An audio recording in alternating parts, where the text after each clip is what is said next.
I hear that Rayful Edmond wants to get out. I'll tell you why. That's never happening.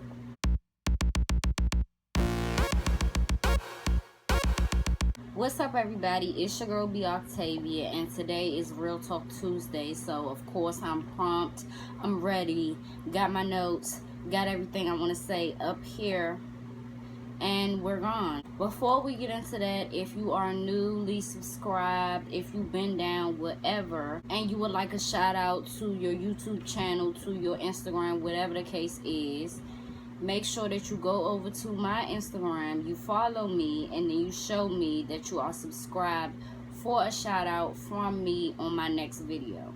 So if you are unaware of what Real Talk Tuesday is, Real Talk Tuesday is where I come and tell you what society's issues are today.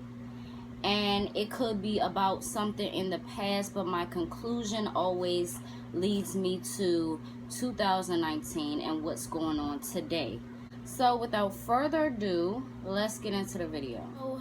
Rayful Edmond. So to give you guys a crash course on who Rayful Edmond is, if you are unaware, Rayful Edmond in the 1980s is known for being a drug lord in Washington, D.C. What a drug lord means to me, and this is what I can tell you, is someone in charge of a drug organization, as well as that has connections to people who can supply, whether that means Colombians, whether that means the cartel, etc. So in my opinion, it's higher than a drug dealer. It's somebody who has a mass connection and can get things, get the supply of whatever they're selling to the masses, which means to cities, to states, etc. Rayful Edmond is credited and known for introducing crack cocaine to Washington, D.C., resulting in the crack epidemic, a higher crime rate, a higher murder rate, etc. As a result of all of that, the city got its name in that time to be the murder capital of the United States. He was captured in 1989. He was sentenced to life without parole. Now, in recent news, it has been said that he wants to get out and he's trying very desperately. And I'll tell you exactly why that is just not going to happen. So, number one, with Rayful Edmond, as I was doing my research, it became a thought to me that there's a difference in how people go about being in a drug game. It's a difference of what they do, who they are in connections with, and things like that. So I feel like the difference between somebody else being in a drug game, and sure, they're the top person, but I feel like it's a difference in you wanting to one day get out of it, and it's a person who is satisfied with what they're doing. You feel what I'm saying? And I say that to say this: his demise was falling into a trap. And I will get into Ronald Reagan and the government's conspiracy and what I have concluded from it, but that's a whole nother video. But he fell into a trap that a lot of young black men fall into, and his demise was him being satisfied with what he was doing. A lot of people who are drug dealers aren't satisfied. They feel uncomfortable in the phase that they're in. And if you are satisfied, you like what you're doing, you're not going to fantasize about what the end looks like. Whether he by himself made this massive plan to build this whole corporation of a drug enterprise by himself or not, it was a negative thing. In my opinion, there's no positive unless you're looking at it in a selfish way. If you're looking at selling drugs in a selfish way, you're thinking about the money, you're thinking about the cash flow, you're thinking about what you could buy. You're not thinking about the destruction that happens for generations after you. And once crack hit Washington, D.C., it created a tailwind of thousands being addicted to crack, thousands losing their jobs, not being able to take care of their families, but they're still chasing the drug, you feel me? It's a lot that's negative that I don't think he thought about. I don't think a lot of drug dealers think about. And you have to be conscious, you know, you have to understand the destruction that comes with especially a selfish act or a selfish business, you feel me?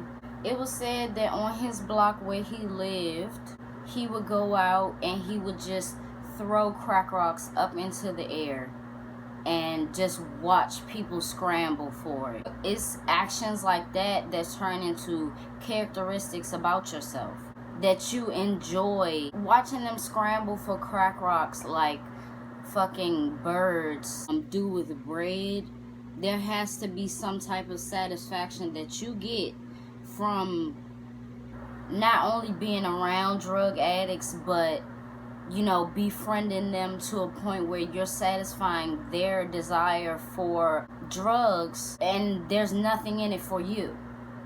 But there's another part to that though, because although he would do that where he would throw them up in the air and, you know, watch people scramble, he would also employ drug addicts and pay them with drugs.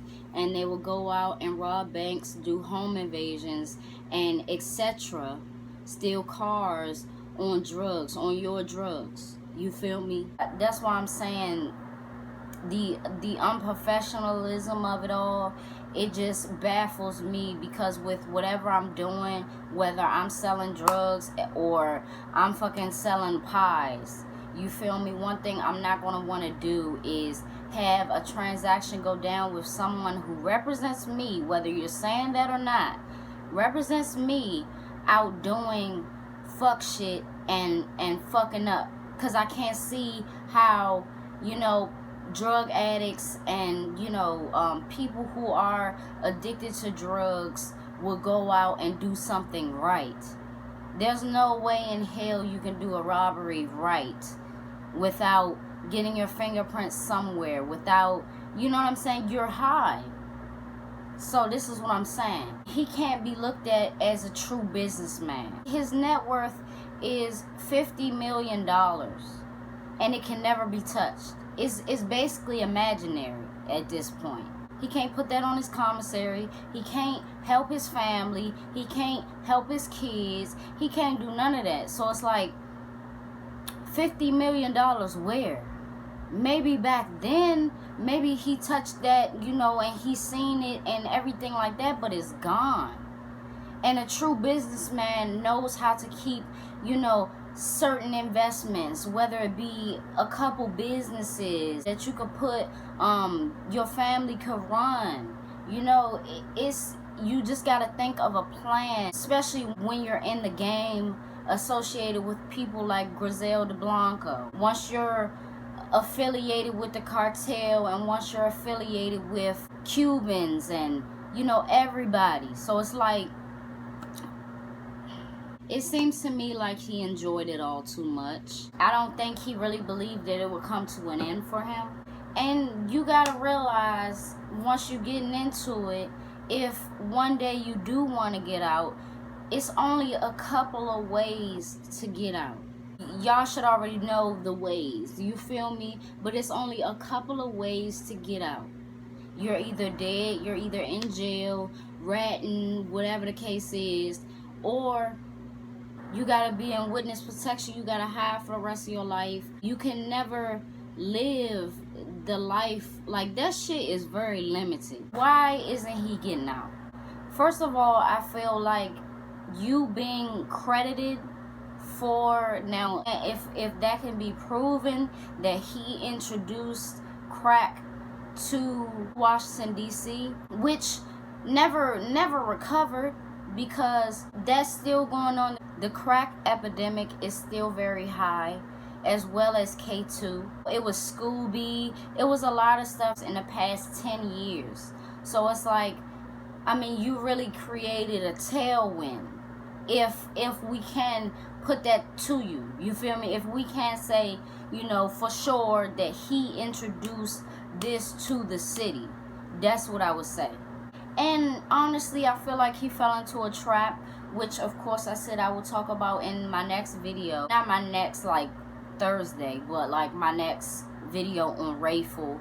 But he fell into a trap that a lot of young black men, a lot of young, you know, minority men and women fall into, where all we're taught and all we know and all we see on TV is that to become a drug dealer is like living the American dream. That's what we have seen. That's what we grew up seeing. So that's what we thought, you know. We thought it was cool. We thought that's what you need to do. Like how people think of becoming an entrepreneur now, a lot of people still think that the American dream is to become a drug dealer and to, you know, have a massive amount of weight and move it, which ain't as easy as, you know, 1, 2, 3. But anyways, a lot of people think in low income areas, in areas where there's a high rate of government assistance. A lot of us think that to become a drug dealer means that we can buy anything and everything that we never had, and we can take care of our family as well as employ and look out for people that looked out for us. But that's wrong, you know, and we are never taught that that's wrong to think. To the people that think that being an entrepreneur is to be a drug dealer, I mean, if you go about it the legal way. But every way that we're taught in the low income areas doesn't, we don't need no license, we don't need, you know what I'm saying? That's how we think. But you got to go about it the legal way. $50 million net worth for nothing. And the only thing that a lot of young black men do wrong is take it too far. I'm not against getting your money however you see, because, you know, you want to be independent, you want to do things for you. But I feel like it's a legal way to go about it, you know, or it's a better way to go about it so that you could be safe and you not thinking so selfish about you that it's causing so much destruction. Like, the reason why I feel like he isn't getting out, and the reason why I feel like he should really understand why he's not getting out, is because DC has gotten so much worse ever since, you know, ever since it was introduced, you know, the crack epidemic. And then it turns into Scooby and Incense and fucking K2 and what's that called? The Dipper. It was crack, the Dipper, Scooby, K2. Like, it's been a lot of different phases in the city since that time, since he was apprehended. And it's like, you gotta really see what you did, because I mean, a lot of people haven't recovered. I still know people personally, a couple of my parents' friends, you know what I'm saying, that's really still, you know, in their ways, and it starts from back then, and it's really sad, you know what I'm saying. So I say that to say this: Rayful Edmond shouldn't get out. I'll talk about the snitching and everything like that in my next video. And leave your comments and your thoughts below. I definitely want to hear what y'all have to say about this. I want to hear what y'all think, why y'all think he shouldn't get out. And I will see y'all in my next video, which will be Thursday. Another banger. I mean, alright, bye y'all. Shoot for the stars. Don't look at me, I'm a star. Promise to take over the world. Scarface said the world is ours.